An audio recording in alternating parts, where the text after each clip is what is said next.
The NFS workshop not only caters for the wealthy individual, it's the place where Jon and his team build and maintain their ever-growing fleet of race cars.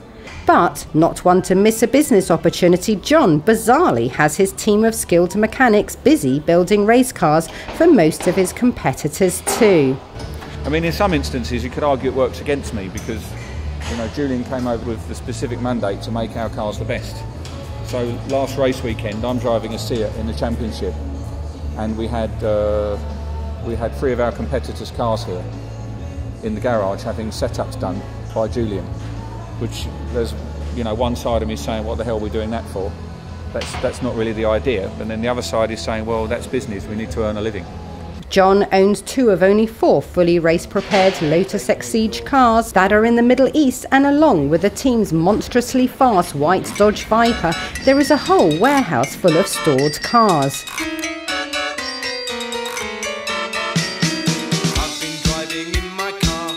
Okay, this is our storage shed for race cars and customer cars. We've got a real mix of stuff in here. This is a Renault Clio Cup. Renault 197. This is a very famous single make championship that takes place all over the world, predominantly Europe. Fantastic formula. Roughly 20,000 euros gets you a race car. It's a real pocket rocket.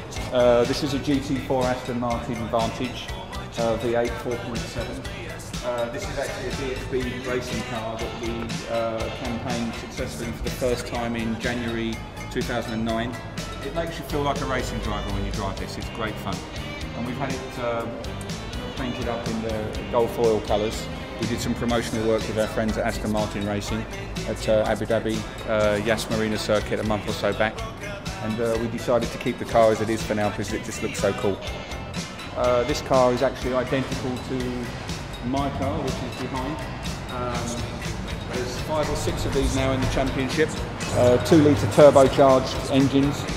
Great fun, amazing grip. They have full flat floor, ground effect. On pretty much any circuit, it's as quick as the Aston Martin, to put it in context of how capable that car is. Again, I think we're looking around 40,000 euros. Next to that is a Honda. Again, that race is in the class below of the UAE Touring Car Championship. This car, in fact, I raced against this in the UK a year and a half ago at the Silverstone 24 Hours. I was driving an Aston Martin, but this was on track and it actually performed very well. Next to that is a Golf GTI, which is, again, it's an entry-level car to that championship. A bit too heavy to be a race car in my opinion, but you know, it's about budget, and that's a car where you can go out and be a racing driver for an affordable amount of money, which is important. This is a typical example of the kind of work we do here at NFS in Dubai. This is a 997 GT2 from Porsche, $200,000, 550 horsepower. Should be enough for anybody. It'd certainly be enough for me if it was my car. I'd leave it well alone. But this is Dubai, this is the Middle East, and standard just isn't good enough. Our customers demand more. They want something unique, and that's what we're here to provide for them. This car, we've done a bit of work to the engine, 660 horsepower or thereabouts, dyno tested. Custom wheels that we've had built for this car by OZ Racing in Italy. Forged 3-piece wheels, super strong, super light, and very, very funky design, very expensive. And we have a titanium exhaust system fitted as well, which not only increases the flow of the exhaust gases and makes the car quicker, but it also makes the car sound like a real beast. It's a real toy, this car.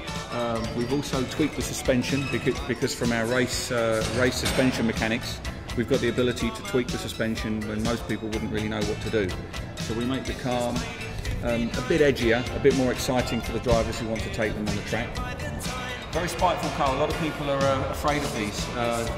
You know, Jeremy Clarkson was filmed driving this on top here and basically said it was a car that he felt that was trying to kill him the whole time he was driving it. For me personally, as a road car, I love it because we often, especially being racing drivers, we maybe get a bit blasé about our ability to control a car. Often we can be accused of, you know, being a bit nonchalant about the speed of cars and the handling of the modern road cars. This, you have to pay attention. If you've got your foot down and you're not paying attention, you're going to crash. And I love that. It gives me a real buzz. So I really enjoy driving those cars. Great. Again, very different car. I think it's quite ugly, but it's this is a Renault Megane, and it's the R26R model. We use this car for driver training, driver coaching. Porsche 968 Club Sport. This was a car purchased from Germany.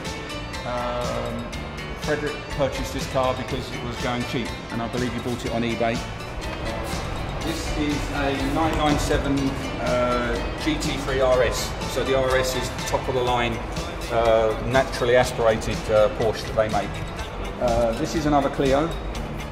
Behind here we have an old M5 BMW, which is belongs to Robbie, one of our mechanics. He's actually repairing this in his own spare time with his own money, because that's what he wants to do. Dodge Viper ACR. This is effectively how our Dodge GT car started life as. Very heavy, quite crude in some respects, but it's this basic chassis and body shell that we used as the basis for the race car. This is a real beauty hiding in the corner. This is a real shame, actually. Shouldn't do this. This is an E30 BMW M3 Evolution, and that's getting ready to be put together as a track car. A few bits and bobs we're doing to it. It's only just been purchased. And this one here hiding is our Mitsubishi Evo 10. We developed this car from a road car. Again, this is all plastic lightweight, carbon roof, carbon bumper, carbon doors, fully refurbed inside, a custom built cage, custom suspension, custom brakes from AP Racing. I think that's it. Is that okay? It's a Harley Davidson. Have I got to talk about it? I don't know much about it. We've just stumbled across a Harley Davidson Road King police bike, panniers and everything else, but honestly speaking, I haven't got two words. Our house in the middle of our street. As well as the NFS garage, Jon owns other car-related businesses and is about to spend the next few months turning this building into a state-of-the-art workshop and showroom for customising other performance cars, as well as building yet more race cars.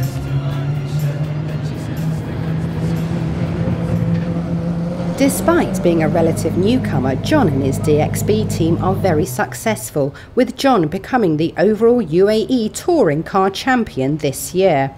Now, with a new race season coming up and some exciting overseas fixtures to look forward to, for the first time Jon is on the hunt for a major sponsor to take his team on to greater things in the coming months.